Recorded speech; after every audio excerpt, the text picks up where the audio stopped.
Assalamualaikum warahmatullahi wabarakatuh. Alhamdulillah kita dapat bertemu lagi di kesempatan kali ini. Perkenalkan, nama saya Putra Pandudinata Nurdiansyah. NIM saya 192100060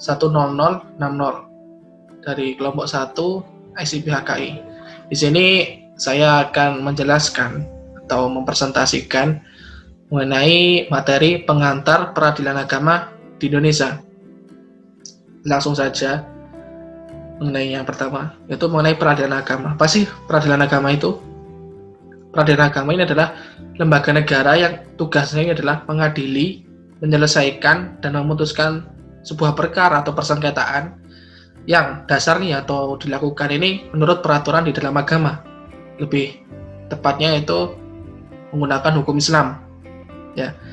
Nah, di dalam peradilan agama itu harus ada yang diketahui, yaitu mengenai istilah-istilahnya. Apa saja sih? Yang pertama yaitu ada peradilan. Peradilan itu beda ya dengan pengadilan. Peradilan adalah sebuah proses untuk mencari keadilan, sedangkan pengadilan itu adalah lembaga yang bertugas untuk bahasanya itu tempat untuk mengadili. Nah, lebih seperti itu. Nah, di dalam pengadilan agama itu terdapat tingkat-tingkatannya juga. Yang pertama ada Badan Peradilan Agama pada tingkat pertama, terus lanjut lagi ke Pengadilan Tinggi Agama, kemudian yang paling atas yaitu Peradilan Agama tingkat banding. Nah, itu yang harus diketahui dari peradilan agama ya, mengenai pengantarnya ini untuk awal-awal. Kemudian yang selanjutnya adalah mengenai kekuasaan kehakiman. Nah, di dalam kekuasaan penghakiman ini dibagi menjadi 4 ya. Menurut Undang-Undang Nomor 14 Tahun 1970 pada pasal 10 ayat 1 itu dijelaskan kekuasaan kehakiman itu dibagi menjadi 4. Yang pertama ada peradilan agama, kemudian ada peradilan umum, ada peradilan tata usaha negara, dan peradilan militer. Kenapa sih kok harus dipisah ini? Dipisah itu adalah karena agar tidak terjadi absolutisme di dalam suatu peradilan ya. Jadi bukan hanya tersentral di dalam suatu peradilan saja, tapi dipisah-pisah wewenangnya agar terjadi keseimbangan dan juga untuk memudahkan di dalam memutuskan suatu perkara karena masing-masing memiliki wewenangnya masing-masing. Jadi bisa lebih cepat, lebih mudah untuk diselesaikan karena sudah ada dasarnya masing-masing atau wewenangnya masing-masing di setiap peradilan. Kemudian lanjut ke selanjutnya itu mengenai unsur-unsur di dalam pengadilan. Ada sekitar kurang lebih 6 unsur yang ada di dalam peradilan. Itu yang pertama ada hakim, pasti ini. Itu orang yang sebagai bertugas ya untuk memimpin sebuah persidangan atau kepalanya dalam menyelesaikan gugatan antara si tergugat dengan penggugat. Kemudian ada hukum. Hukum ini adalah maksudnya putusan hakim yang dilakukan untuk menyelesaikan suatu perkara itu tadi. Ya. Kemudian ada mahkum bih. Mahkum bih ini adalah si tergugat atau suatu syarat kepada si tergugat yang harus dipenuhi yang diberikan oleh qadhi. Kemudian ada mahkum alaih. Mahkum alaih ini adalah si terhukum atau orang-orang yang dijatuhi hukuman, itu namanya mahkum alaih. Kemudian ada mahkum lahu, yaitu orang yang menggugat. Ya, harus ada orang yang menggugat dan si tergugat. Kemudian yang terakhir ada putusan. Putusan ini adalah pernyataan akhir untuk memutuskan suatu perkara. Nah, kemudian lanjut ke selanjutnya yaitu mengenai wewenang apa saja ya yang diselesaikan oleh peradilan agama. Menurut Undang-Undang Nomor 7 Pasal 49 Tahun 1989 itu ada 9 wewenang yang menjadi wewenang yang diselesaikan oleh peradilan agama ya. Yang pertama ada perkawinan. Nah, perkawinan ini jika ada suatu permasalahan atau segala sesuatu yang berhubungan dengan perkawinan itu ruang lingkupnya itu kepada peradilan agama. Kemudian mengenai perwarisan juga, wasiat, hibah, wakaf, zakat, infak, sedekah, ekonomi syariah, semuanya terakomodir di dalam peradilan agama ini. Biasanya dasarnya itu menggunakan hukum Islam ya. Dan kalau di hukum positif Indonesia itu menggunakan kompilasi hukum Islam atau KHI sebagai dasar hukumnya. Mengenai perkawinan juga banyaklah, lebih seperti itu. Nah, untuk selanjutnya itu mengenai cakupan dan batasan studi di dalam peradilan agama ini. Itu yang pertama ada mengenai kekuasaan negara, kemudian peradilan agama, yang ketiga adalah mengenai prosedur di pengadilan, kemudian ada perkara perkawinan, kewarisan, wasiat, hibah, wakaf, sedekah, dan lain-lain.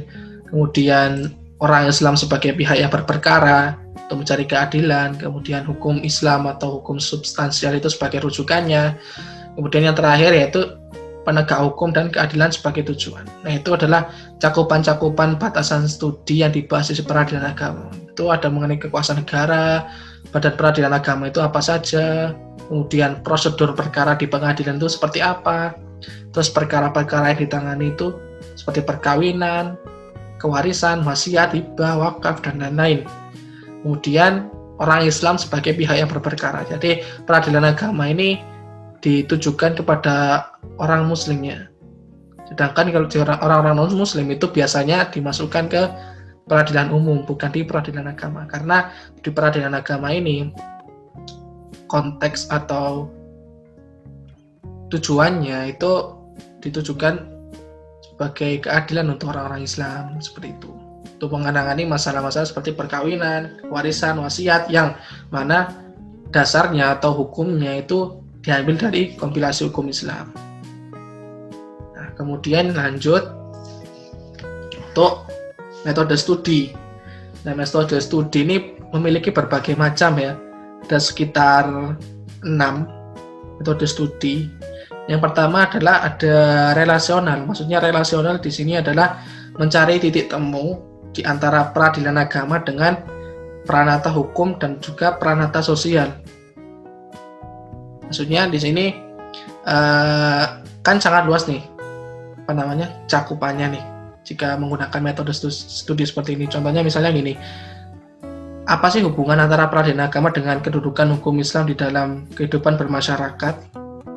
Nah, pertanyaan-pertanyaan seperti ini yaitu yang jawabannya itu menggambarkan adanya hubungan erat di antara peradilan agama dengan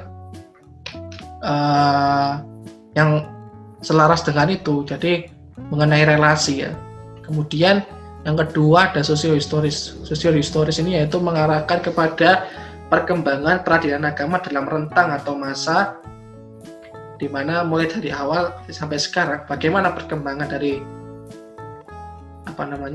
peradilan agama ini, mulai dari zaman kolonial Belanda kemudian sampai ke masa reformasi sekarang ini. Nah, bagaimana perkembangan dari peradilan itu? Nah, di sini adalah kajian-kajian dari sosiohistoris. Seperti kemarin kita membahas mengenai peradilan kesultanan di Jawa dan juga di luar Pulau Jawa. Nah, itu masuk dalam sosiohistoris.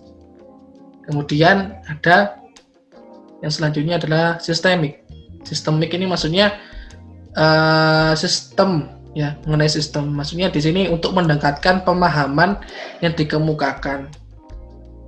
Contohnya seperti gini, jika ada pertanyaan apa sih dasar hukum yang dijadikan rujukan di dalam penyelenggaraan peradilan agama? Nah, kan di sini yang yang dicakupkan di dalam metode studi ini seperti itu. Mengenai peradilan agama itu sebagai bagian dari sistem negara hukum Republik Indonesia, sebagai sasaran yang ditentukan atau ditemukan melalui dengan metode sistemik ini maksud saya ya. Kemudian ada aspektual. Di sini maksudnya aspektual yaitu mengenai membahas peradilan agama ini dengan tidak membahas secara keseluruhan, maksudnya dibahas sesuai dengan aspeknya itu saja, mengkaji salah satu dari aspek yang ada, jadi tidak semuanya dibahas. Kemudian ada pengkajian perbandingan, ya. Pengkajian perbandingan ini maksudnya itu lebih diarahkan kepada pencarian persamaan dan perbedaan setelah terlebih dahulu dilakukan perbandingan terhadap peradilan agama itu sendiri.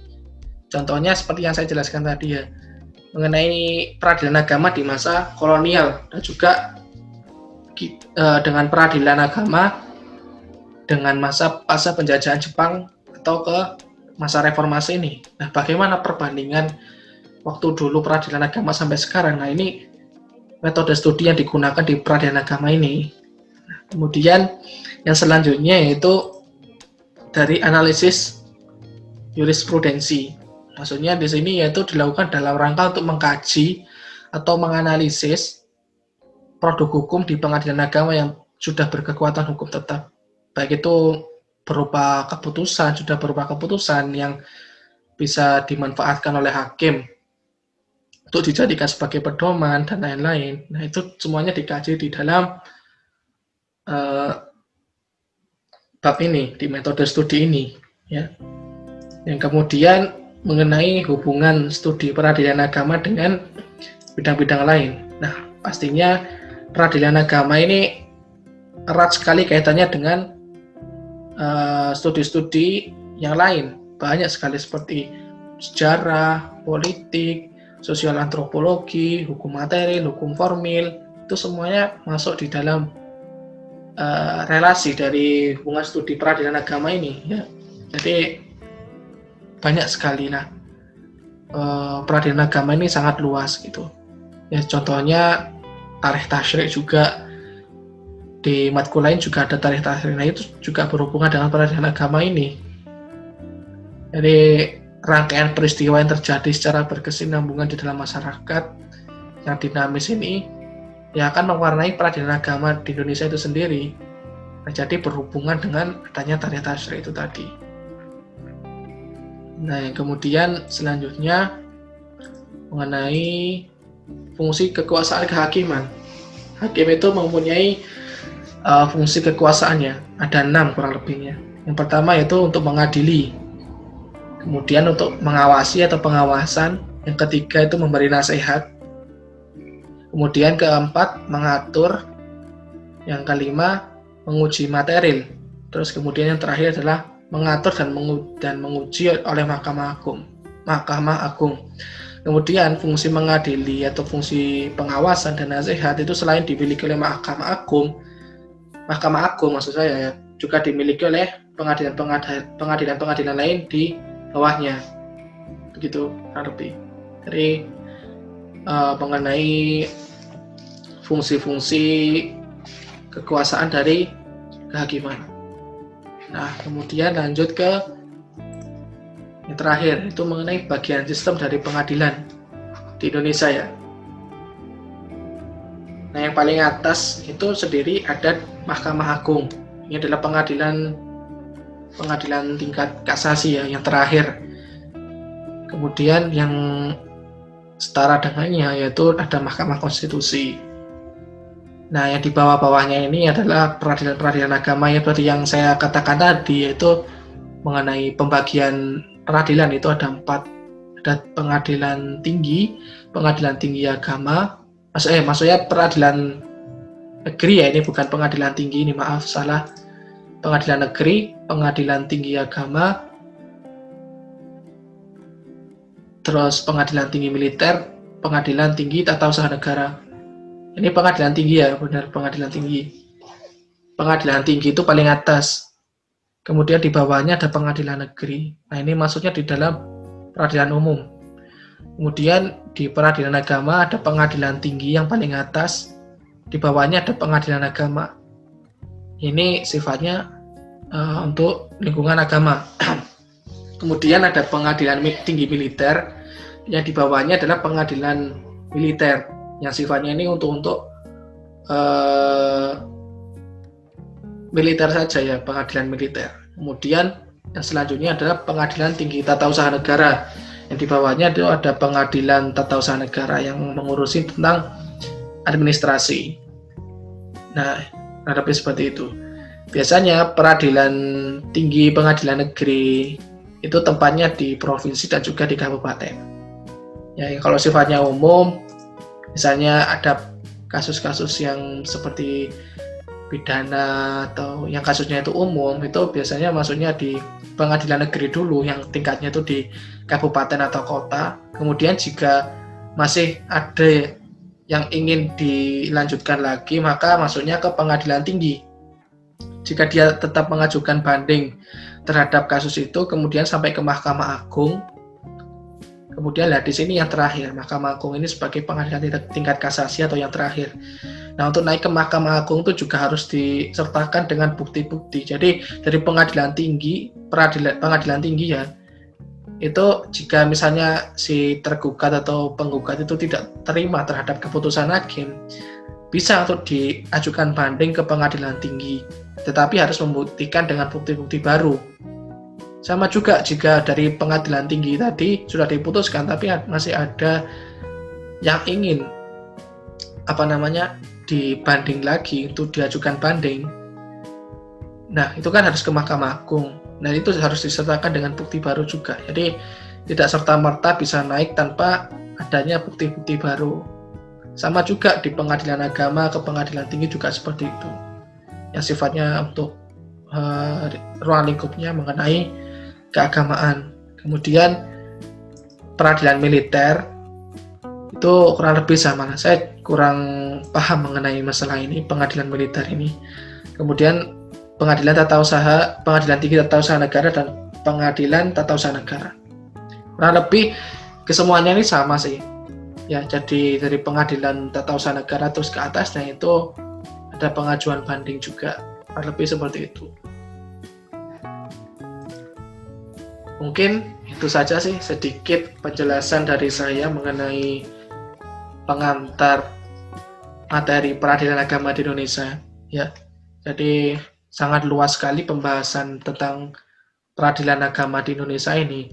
Mulai dari berbagai macam cakupan-cakupan yang sudah saya jelaskan tadi ya. Ya, mungkin itu saja. Mohon maaf apabila saya ada salah-salah kata maupun penjelasan saya yang mungkin ada yang kurang atau yang salah. Saya mohon maaf yang sebesar-besarnya. Sekian dari saya. Wallahul muwaffiq ila aqwamit thoriq. Assalamualaikum warahmatullahi wabarakatuh.